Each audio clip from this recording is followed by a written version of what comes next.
Hello दोस्तों, आपका स्वागत है हमारे YouTube चैनल स्टडी मित्र में। तो अभी हम लोग पढ़ रहे हैं भारत की जनजातियों के बारे में। तो पिछले वीडियो में हमने क्या देखा? पिछले वीडियो में हमने उत्तर भारत की जनजातियों को देखा, पश्चिम भारत की जनजातियों को देखा और मध्य भारत की जनजातियों को देखा। तो इसी क्रम में आज हम लोग आगे बढ़ेंगे तो नॉर्थ ईस्ट की जनजातियों को देखेंगे और दक्षिण भारत की जनजातियों को देखेंगे। तो देखिए, नॉर्थ ईस्ट में सबसे पहले हम देखेंगे सिक्किम को। सिक्किम में जनजातियों का प्रतिशत कितना है? 33.8%। और यहाँ की मुख्य जनजाति है भूटिया और लेप्चा। लेप्चा के बारे में भी आपने सुना ही होगा, ये सिर्फ सिक्किम में ही होते हैं। और भूटिया, यहाँ पे भूटिया और भोटिया पे कंफ्यूज मत होइएगा। भोटिया उत्तराखंड की जनजाति थी और भूटिया जो है वह सिक्किम की। आप लोग बाईचुंग भूटिया का नाम सुने हैं ना? तो वो एक प्रतिष्ठित फुटबॉलर है जो इसी कम्युनिटी से आते हैं। उसके बाद सिक्किम के बाद दूसरा नंबर हम लोग देखेंगे असम का। तो असम को याद रखना बहुत आसान है। जैसे असम और क्या बोलते हैं, अहोम। तो अहोम और असम दोनों के बीच का हटा दीजिए तो सेम हो जाता है। तो इसको आप इस तरह से याद रख सकते हैं। तो असम में कौन सी जनजाति है? अहोम है। इसके अलावा कौन से हैं? बोडो। बोडो कौन है? इसको भी आप याद कर सकते हैं कि ये बीच में बोडोलैंड की मांग कर रहे थे। ये कहां रहते हैं? ब्रह्मपुत्र नदी के उत्तर में रहते हैं और ये संघर्ष कर रहे हैं बोडोलैंड यानी एक अलग राज्य के लिए। उसके ऊपर अरुणाचल प्रदेश है। तो अरुणाचल प्रदेश में जितनी पहाड़ियां हैं ना, उसके नाम पे वहां की जातियां हैं। जैसे डफला, ईरी, अबोर, मिसमी, ये सारी की सारी वहां की पहाड़ियां हैं और उसी पहाड़ियों के नाम पर इन जनजातियों का नाम भी रख दिया गया है। इनमें से एक याद रखने वाली चीज क्या है? अपातिनी। अपातिनी जरूर याद रखिएगा। क्यों? क्योंकि अपातिनी एक ऐसी जनजाति है जो नेचर फ्रेंडली है। नेचर फ्रेंडली यानी प्रकृति से बहुत प्यार है, प्रकृति को ये बहुत अच्छे से रखते हैं। तो याद रहेगा ये हमें।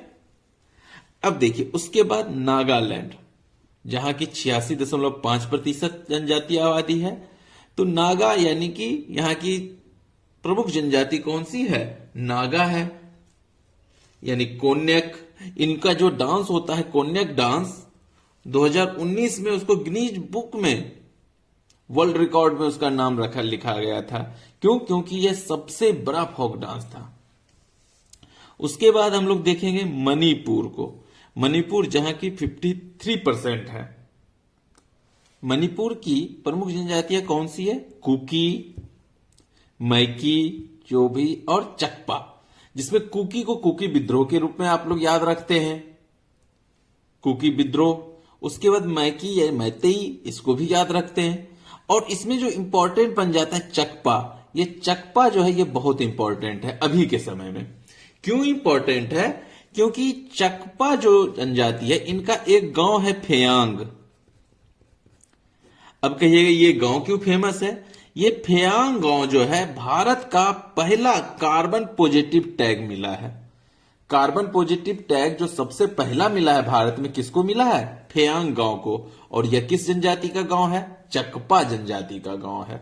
अब कहिएगा कि कार्बन पॉजिटिव टैग का क्या मतलब है? इसका मतलब है कि कम से कम कार्बन उत्सर्जित करने वाला गांव, मिनिमम उत्सर्जन ये लोग करते हैं। तो ये चीज इसे बहुत ही इंपॉर्टेंट बना देता है।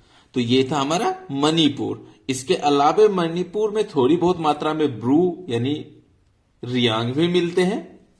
अब देखिए, उसके बाद मिजोरम। मिजोरम जो कि बहुत ही महत्वपूर्ण बन जाता है। मिजोरम में सबसे ज्यादा लुसाई जनजाति है। इसके अलावा यहां पे रियांग भी है। ये लुसाई और रियांग त्रिपुरा में भी मिलते हैं। तो त्रिपुरा और मिजोरम में लुसाई एक पहाड़ी फैला हुआ है, इसलिए इस पे रहने वाले जनजाति को लुसाई बोलते हैं। अब मिजोरम क्यों इंपॉर्टेंट बोला मैंने? क्योंकि यहां एक प्रजाति है रियांग, जिसे हम लोग ब्रू भी कहते हैं। तो हुआ क्या, 1997 में मिजोरम से मिजो लोगों ने इन्हें भगा दिया, इनको प्रताड़ित करके भगा दिया। तो लगभग 35,000 ब्रू यानी रियांग जो हैं वह मिजोरम से त्रिपुरा चले गए, जिसके बाद 5,000 तो वापस आ गए, लेकिन बाकी लोग अभी भी वहीं हैं। तो इस साल 2020 में सरकार उसे वहीं पे रिहेबिलिट करने वाली है। तो इसलिए ब्रू जनजाति महत्वपूर्ण बन जाता है। तो याद रखिएगा। तो मणिपुर और त्रिपुरा में कौन सी जनजाति हो गई? लुसाई और रियांग।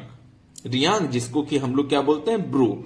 ये ब्रू जनजाति चूंकि रियांग भाषा बोलती है, इसलिए हम इसे रियांग भी बोलते हैं। अब हमने पूर्वोत्तर भारत के सभी को देख लिया। अच्छा, एक बच गया, मेघालय। तो मेघालय में देखिए, आप लोग को याद होगा, गारो, खासी और जयंतिया पहाड़ी है। तो गारो, खासी और जयंतिया पहाड़ी है, तो ये 3 जनजाति तो उसी के नाम पे हो गया। उसके अलावे मिकी और निंजा याद रखिएगा। तो मिकी निंजा मिलके गारो, खासी, जयंती मनाते हैं। इस तरह से आप याद रख सकते हैं। तो ये हो गया हमारा मेघालय। अब आते हैं हम लोग नीचे की तरफ, दक्षिण भारत की तरफ बढ़ते हैं। तो अभी इसमें पहले उड़ीसा को देखेंगे।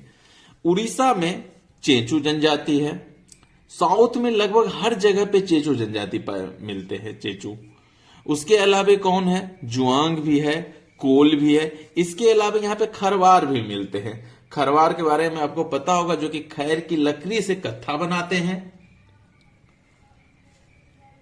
तो इस उड़ीसा में टोटल कितना है? 22.5% जनजातीय आबादी है। तो हमने क्या देखा कि यहां चेंचू, जुआंग, कोल, इसके अलावा कुछ मुंडा भी उड़ीसा में मिलते हैं। अब आइए नीचे। पहले तेलंगाना, जब हमारा जनगणना हुआ था उस समय तेलंगाना और आंध्रा एक ही था। तो सम्मिलित रूप से यहां पे 7-10% जो है जनजातीय आबादी थी। तो तेलंगाना में अगर हम लोग जनजातीय आबादी की बात करें तो हमें को सबसे ज्यादा कौन मिलेगा? चेचू। चेचू के अलावा थोड़ी बहुत मात्रा में गोंड भी पाए जाते हैं। और आंध्रा की जब बात कीजिएगा तो इसमें गोंड है, चेचू है, लंबाड़ा है, बहुरूपिया, यनादी, ये सारे के सारे जनजातियां यहां पे हैं। जहां चेचू के बारे में तो बताया है कि सारे दक्षिण भारत में मिलते हैं। लंबाड़ा जो है वो यहां पे मिलते हैं, जो कि बंजारे का एक प्रजाति है। जैसे कि बंजारे हम लोग कहां देखे थे? गुजरात, राजस्थान और महाराष्ट्र में। तो ये लंबाड़ा भी उसी जनजाति से बिलोंग करते हैं। उसके अलावा बहुरूपिया, जो कि कहां पे हमने राजस्थान में देखा था, कालबेलिया और बहुरूपिया लगभग एक ही है। उसके अलावा एक याद रखने वाला है यनादी। यनादी जनजाति को इसलिए याद रखिएगा क्योंकि ये बहुत महत्वपूर्ण है। क्यों? क्योंकि इन्होंने 2019 के लोकसभा इलेक्शन में पहली बार वोट डाला है। तो समझ गए यनादी क्यों इंपॉर्टेंट है? क्योंकि इन्होंने पहली बार वोटिंग किया। कब किया? 2019 के लोकसभा इलेक्शन में। तो ये थे हमारे आंध्रा के जनजाति। अब आते हैं उससे नीचे। तो पहले सामने देखिए कर्नाटका। कर्नाटका में 7% जनजातीय आबादी है और यहां का महत्वपूर्ण सबसे कौन बनता है? भारतीय जनजाति। उसके अलावा गोवा। तो गोवा एक ऐसा राज्य है जहां सबसे कम प्रतिशत मात्रा में जनजातीय आबादी पाई जाती है, 0.04%। अब देखिए तमिलनाडु। तमिलनाडु की जैसे ही बात आए तो यहां सबसे ज्यादा महत्वपूर्ण कौन सा है? टोडा। टोडा के बारे में आपको क्या बताया था कि टोडा जनजाति जो है नीलगिरी की पहाड़ियों पर निवास करती है। कहां? नीलगिरी। ये नीलगिरी की पहाड़ी पर निवास करता है और ये पशुपालक हैं। इसके बारे में याद रखने वाली बात क्या क्या है कि नीलगिरी की पहाड़ियां और दूसरा पशुपालक है। और पशु में भी कौन सा पशु पालते हैं? भैंस पालते हैं। कौन सा? भैंस पालन करते हैं। और भैंस का दूध निकालने के लिए लोग अलग से दुग्ध गृह बनाते हैं, जो कि इनके मंदिर की तरह है। और पता है वहां का जो देखरेख करने वाला होता है उसे पुजारी की तरह मानते हैं। अगर वह शादीशुदा है तो उसे अपनी पत्नी को छोड़ना पड़ता है वहां के पुजारी बनने के लिए। और ये लोग अपने दूध साला जो होता है उसको स्त्रियों से दूर रखते हैं। उसके अलावा टोडा के बारे में एक और याद रखने वाली क्या है? यह बहुपतिक विवाह करते हैं। बहुपतिक विवाह। बहुपतिक विवाह क्या है? तो हमने देखा था कि नॉर्थ इंडिया में भी कौन? जौनसारी जनजाति जो है यह भी बहुपतिक विवाह करती है। और सेम यहां पे बहुपतिक विवाह कौन करते हैं? टोडा। तो इनमें भी कन्यावध का प्रचलन था, जिसके कारण क्या हुआ? कन्या की संख्या कम हो गई तो एक लड़की के सभी जैसे किसी लड़की किसी से शादी तय होती है तो उसके सभी भाइयों से उसकी शादी कर दी जाती है, तो यही हो जाता है बहुपतिक विवाह। इसके अलावा यहाँ पे इरुला जनजाति भी मिलते हैं। ये इरुला जनजाति तमिलनाडु के साथ साथ केरला में भी मिलते हैं। अब देखिए यहां पे एक चीज और याद रखिएगा कि नीलगिरी पहाड़ी पे टोडा तो मिलता है, इसके अलावा एक और जनजाति बदगा जनजाति मिलते हैं। कौन सा? बदगा। तो इससे ज्यादा तो प्रश्न बन नहीं सकता यहां से। अब देखते हैं हम लोग केरला। केरला की बात करें तो यहां 1.5% जनजातीय आबादी है, जिसमें सबसे महत्वपूर्ण कौन सा है? मोपला।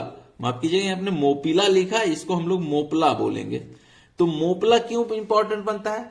क्योंकि 1921 में मोपला विद्रोह हुआ था, इसीलिए इससे बार बार प्रश्न पूछा जाता है। इसके अलावे नायर, कादर और पनियान ये भी यहां पे पाए जाते हैं। और चेंचू क्या है कि पूरे दक्षिण भारत में मिलते हैं। तो इस तरह से हमने देख लिया कि दक्षिण भारत में कौन कौन से आदिवासी या फिर जनजाति पाए जाते हैं। अब देखिए यहां पे अंडमान निकोबार। अंडमान निकोबार बहुत ही महत्वपूर्ण बन जाता है। इस एरिया में कौन कौन सी जनजाति है? जरावा, सोम्पेन, ओंज, सेंटलीज और सेंटनल। जिसमें जरावा जनजाति जो है यह भारत की सबसे पुरानी जनजाति है। लगभग 5000 साल पुरानी जनजाति कौन सी है? जरावा। और अभी इनकी जनसंख्या 250 से 450 के बीच ही बची है। इसके अलावे वहां पे कौन? सोम्पोन और ओंज भी मिलता है। अब देखिए सेंटलीज, यह बहुत महत्वपूर्ण हो जाता है। सेंटलीज वहां एक द्वीप है सेंटनल, वहां पे पाए जाते हैं। यह जो आदिवासी है ना, बाहरी दुनिया से एकदम कटा हुआ है। और इसके बारे में क्या याद रखने वाली चीज है कि इनका WBC जो होता है वह सबसे कम होता है। तो इसका इम्यून सिस्टम सबसे कम होता है। किसका? सेंटलीज प्रजाति का। और ये 2018 में चर्चा में आए थे। क्यों आए थे? क्योंकि इन्होंने एक अमेरिकन पत्रकार की हत्या कर दी। इनका जो द्वीप है ना सेंट्रल, यहां पे किसी भी व्यक्ति का जाना निषेध है, सरकार ने कर रखा है। लेकिन 18 में क्या हुआ था, इन्होंने इसे पत्रकारों के लिए खोल दिया था। तो उसी क्रम में एक अमेरिकन पत्रकार वहां पे गए थे, जिन्हें इन्होंने अपना दुश्मन मान लिया और उन्हें मार दिया, इसलिए ये चर्चा में थे। तो इस तरह से हमने देखा कि भारत में कौन कौन सी जनजातियां पाई जाती है, उन जनजातियों में कौन से प्रमुख हैं, उनकी क्या क्या गतिविधियां हैं, उनसे क्या क्या प्रश्न पूछे जा सकते हैं। तो आपको यह वीडियो कैसा लगा हमें कमेंट करके जरूर बताइए। और मिलते हैं अगले वीडियो में। हमारे साथ बने रहने के लिए आपका बहुत बहुत धन्यवाद। जय हिंद।